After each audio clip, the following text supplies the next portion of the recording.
Nosotros como creyentes somos muy dados a repetir muchas veces ciertas frases que las hemos escuchado de viva voz de alguien o porque en algún momento las hemos leído directamente en la Sagrada Escritura. Hay frases como: para Dios nada hay imposible, Dios todo lo puede. Esa frase se la dijo el ángel del Señor a la Santísima Virgen María cuando le anunció que iba a ser la madre del Salvador. Y María le pregunta: ¿cómo es posible que eso pueda suceder si ella no conoce varón? El ángel le explica y le dice: Dios todo lo puede, para Dios nada es imposible. Esa frase nosotros la decimos, nosotros la repetimos, pero yo quisiera saber hasta dónde somos capaces de creer en ella, porque de decirlo decimos, pero usted es capaz realmente de acoger esa frase en su corazón y de creerla y de estar plenamente convencido de que Dios, todo lo que sea benéfico para nuestra salvación, lo puede y lo quiere hacer. Yo creo que la pregunta es válida porque a veces hay situaciones en nuestra vida que son tan anormales, difíciles, tan aplastantes, que uno cree que Dios sí puede hacer todo con los demás, pero que a lo mejor con nosotros ya no, porque ya somos caso perdido, ya somos muy viejos, ya nadie va a venir a enseñarnos a estas alturas de la vida, ya no tenemos tiempo para la conversión, ya no tenemos tiempo para ser mejores personas, y entonces sencillamente nos damos por derrotados. Yo quiero hacerle a usted una pregunta y quiero que sea muy honesto. ¿Usted cree que Dios podría en la vida suya cargar cualquier peso y cualquier culpa que usted pueda tener? Pensemos en esas equivocaciones, pecados, a veces pecados gravísimos, en los cuales uno considera que por su gravedad son pecados que ni siquiera tienen perdón de Dios. Miren, es extraño porque mucha gente dice que Dios todo lo puede, sin embargo, hay una frase que contradice eso, y es que también uno suele decir es que este pecado no tiene ni siquiera perdón de Dios. Entonces, o puede o no puede, o sí o no. Porque si hay pecados que no tienen perdón de Dios, que ni siquiera Dios puede perdonar, entonces no puede todo. O sí puede o no puede. Y es la pregunta que yo quiero que se haga para usted. No lo piense tanto para los demás.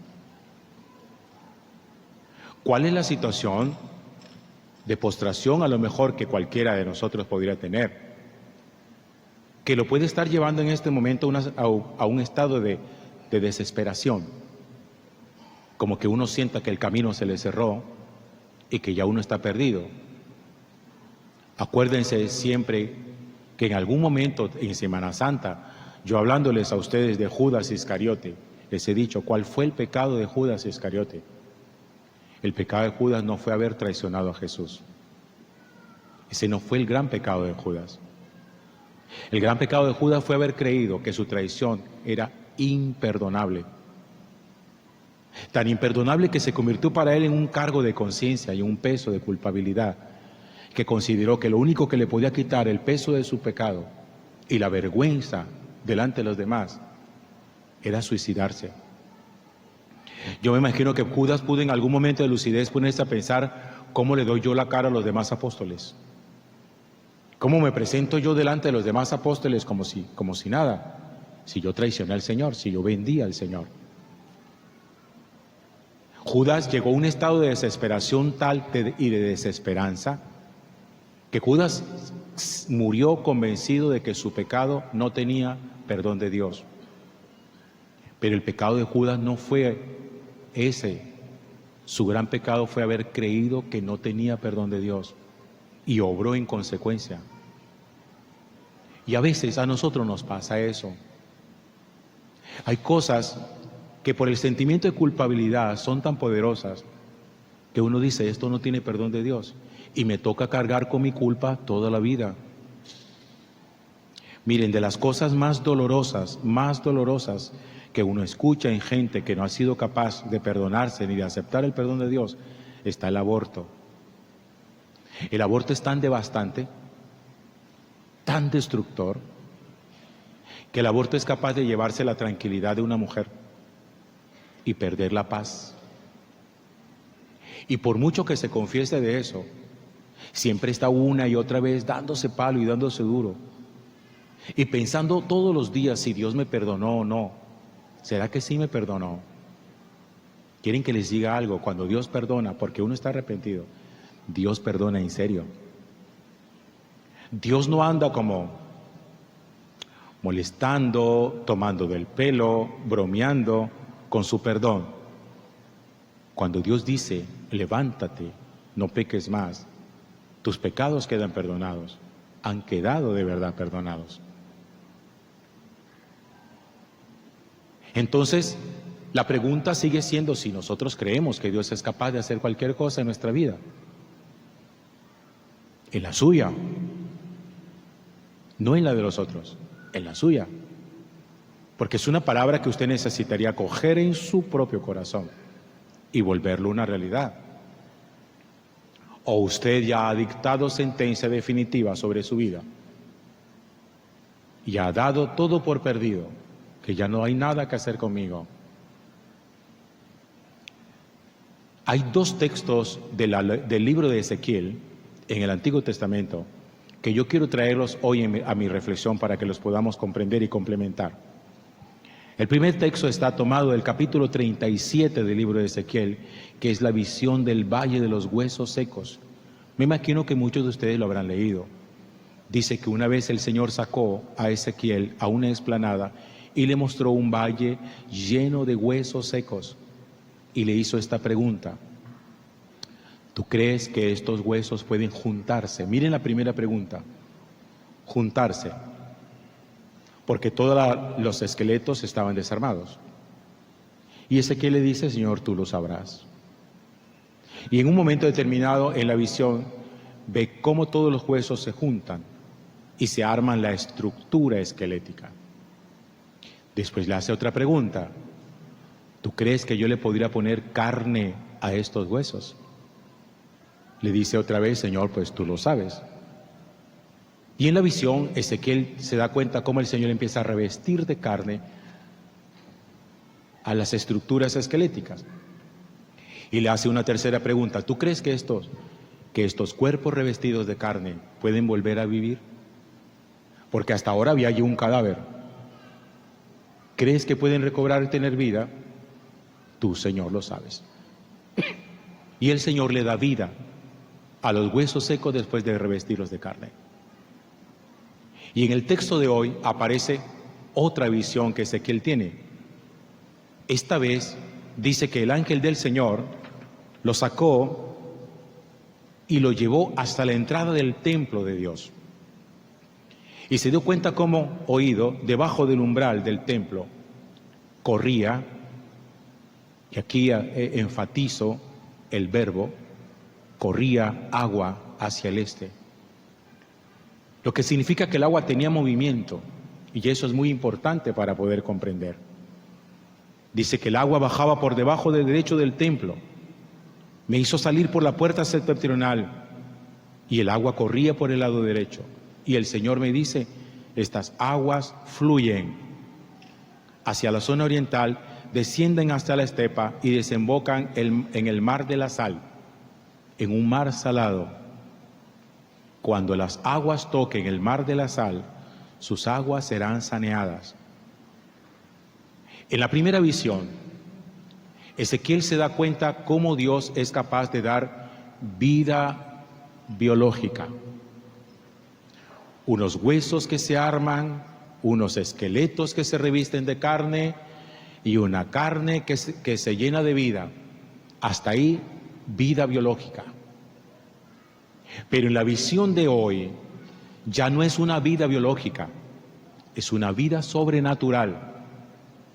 Lo que significa que Dios nos da a nosotros la vida biológica y la vida sobrenatural, que restaura la vida biológica y la vida sobrenatural.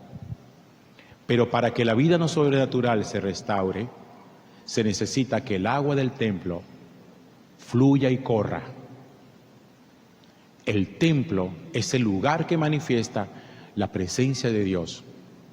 El agua es su gracia.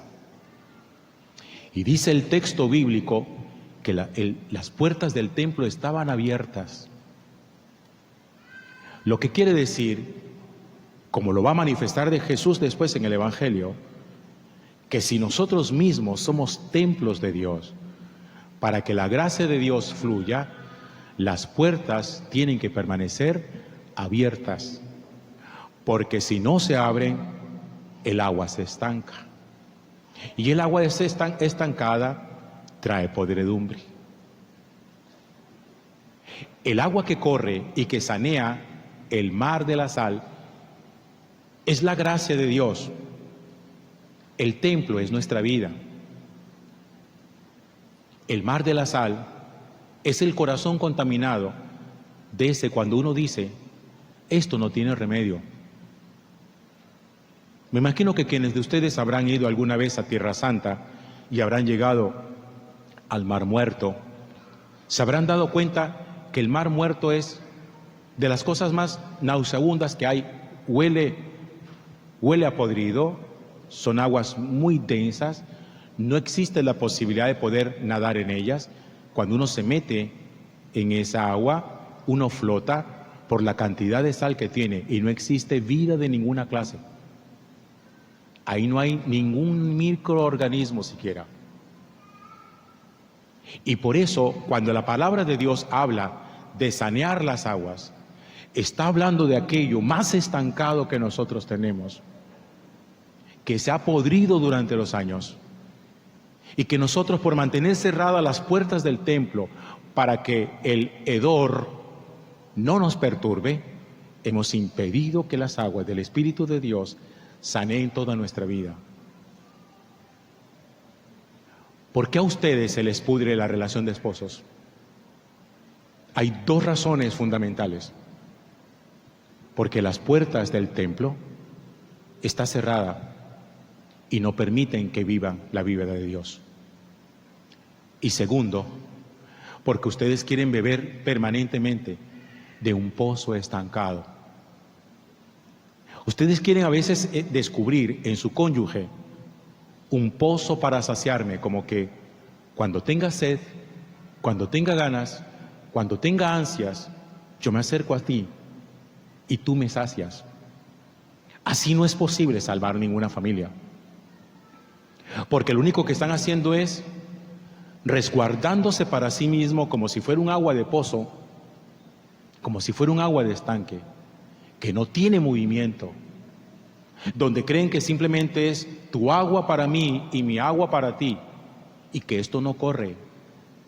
Y al no permitir que corra la gracia de Dios, ustedes terminan bebiendo de pozos de aguas salobres y de aguas nauseabundas. Al final se hartan y dicen: yo dejé de amarte. La pregunta que yo les hacía al principio es si nosotros creemos de verdad o no en que Dios es capaz de hacer cualquier cosa. Porque si usted no lo cree, aquí estamos perdiendo nuestro tiempo. Porque si Dios no es capaz de hacer nada por mí, ni siquiera Dios, significa que yo estoy perdido. Pero si yo soy capaz de creer que Dios puede hacer cualquier cosa por mí, y que no importa lo nauseabundo que puedan ser mis aguas estancadas, lo profundo que pueda ser mi pozo salobre o mi mar de sal, si yo permito que el Señor haga que sus aguas fluyan por el templo del corazón, esa gracia de Dios va a sanear todo. Quieren que les diga algo, y ojalá, aunque fuera esta única frase, que ustedes recordaran de mi reflexión. Mientras estamos vivos, nada está perdido. Nada. No hay una sentencia final sobre ninguno de nosotros. No hay un juicio final sobre ninguno de nosotros en este momento, hasta que no nos muramos. Después de muerto, el juicio final y la sentencia se da. Pero mientras estemos vivos, no hay sentencia de Dios. Hay simplemente agua que Él quiere que fluya y que corre. Dios no quiere solamente pegar los huesos secos de su casa. Dios quiere que la vida de su casa sea una vida que fluya. Porque a veces nosotros creemos que lo único que cuenta es si estamos bien de salud. A Dios no le interesa que usted solamente, únicamente esté bien de salud. A Dios le interesa que también usted camine en camino de salvación. Porque si estamos bien de salud, solamente somos huesos secos pegados con carne. Pero si vamos camino de salvación, somos huesos secos pegados con carne, con vida y con agua que fluye del corazón de Dios para sanear nuestras aguas salobres. Dejemos de tener relaciones estancadas. Las relaciones no se dinamizan pensando cada día simplemente cómo nos vamos a entretener hoy. Porque a veces creemos que el dinamismo de una relación depende mucho de qué vamos a hacer el fin de semana. Como que llegó fin de semana y puente, ¿para dónde nos vamos? Vámonos para tal ciudad, vámonos para tal finca, vámonos para tal piscina. Si tenemos dinero, viajamos un momentico a Estados Unidos. Y ustedes creen que el dinamismo de su familia depende de dónde se meten y a dónde viajan. El dinamismo de una familia no depende de eso. El dinamismo de una familia depende si la puerta del templo está abierta para que el agua de Dios fluya. Y hay muchos que le han cerrado esa puerta del templo y no permiten que el agua de Dios fluya. Y lo único que se han vuelto es pozo de agua estancada, donde viene cada uno a saciarse, pero llegará el momento en que se pudrirá. Se pudre. Las aguas necesitan movimiento para oxigenarse, para que tengan vida, para que no le caigan zancudos. Las aguas estancadas son muy peligrosas.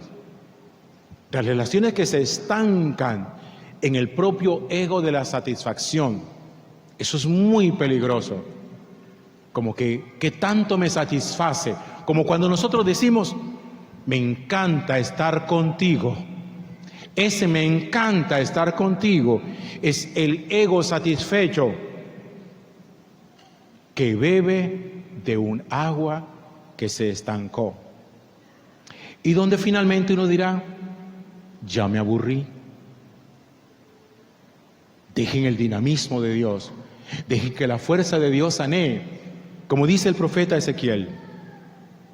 Y entonces en ambas riberas del torrente crecerá toda clase de árboles frutales, la familia. No se marchitarán sus hojas, ni se acabarán sus frutos. Darán nuevos frutos permanentemente, porque las aguas del torrente fluyen del santuario, fluyen de Dios. Su fruto será comestible y sus hojas medicinales. ¿Saben qué es una familia de Dios? Una familia que quien se acerca a ella encuentra medicina y encuentra sanación. Una familia de Dios es una familia que salva y se salva. No es una familia que contamina a otro. No es una familia donde sus hojas sean medicinales, sino que sus hojas se vuelven venenosas. Todo depende de cuál es el agua que fluye entre nosotros y cuál es la puerta que tenemos abierta para que siempre entre. Gloria al Padre, y al Hijo, y al Espíritu Santo.